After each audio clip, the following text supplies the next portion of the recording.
As I entered the chamber, I sensed that it had been sealed for hundreds, perhaps thousands of years. And while this room was clearly built when the pillars were erected, I knew that no human hand could have shaped this place, and that perhaps it had never been seen by human eyes. The surrounding murals depicted a winged race, their features so like my own, but beautiful, where mine were grotesque, and angelic, while mine were demonic. I tried to decipher these images. A great war, but with combatants like none I had ever seen. The pillars, raised by this winged race, who thus defeated their adversaries. The winged beings again, writhing in agony, apparently afflicted with the same bloodthirst I had so recently suffered. And throughout the chamber, inscribed everywhere, images of the Reaver itself. Was this what Cain had urged me to discover?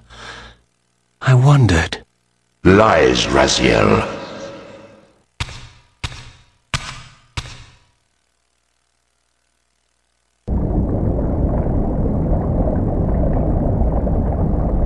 Do not be deceived.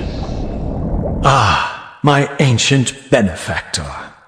And I dared to hope we had parted ways forever. Your silence was refreshing while it lasted. No doubt you have a conveniently inexpressible reason for your presence here. Do not be insolent, Raziel. I am eternally present here and everywhere, now and always. I am the still center of the turning wheel, the hub of this world's destiny. But perhaps not so omnipotent as you'd have me believe. Your hold on me appears to be tenuous. I no longer seem to need you. Yet I'm guessing you still need me. This impudence is unworthy of you, Raziel. Do not forget that you have a task to fulfill here. You are indebted to me. Indebted? You would have me show gratitude for a gift I didn't ask to be bestowed? Do you forget that you forced me to inhabit this vile carcass?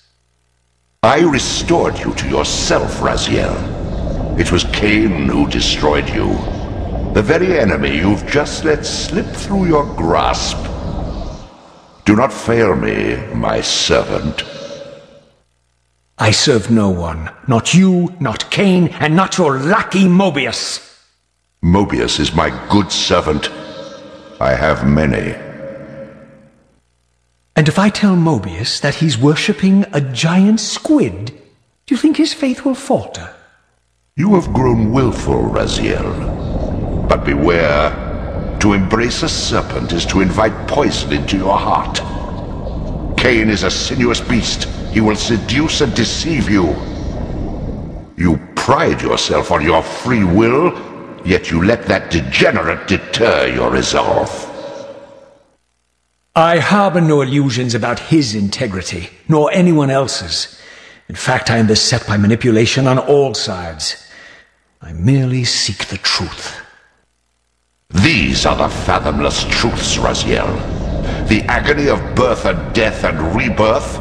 This is the wheel of fate, the purifying cycle which sustains all life.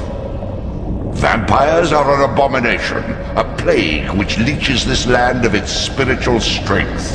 They obstruct the flow of life and death. Their souls stagnate in their wretched corpses. But the wheel must turn. Death is inexorable and cannot be denied. Your destiny is irresistible, Raziel. You are my soul reaver, the scourge of the vampires, reaper of their apostate souls. Remain steadfast, end the vampire's parasitic curse, and restore Nosgoth. Cain's blood belongs on your hands. Cain indeed deserves to die for condemning me to this repugnant form, but if and when I kill him, it will be for me alone to decide. Cain destroyed you without a flicker of remorse. He tore the soul from your noble corpse, and after you had served him faithfully for 1,000 years, He discarded you in the abyss on a jealous whim. Remember your rage, Raziel. Let it guide your hand.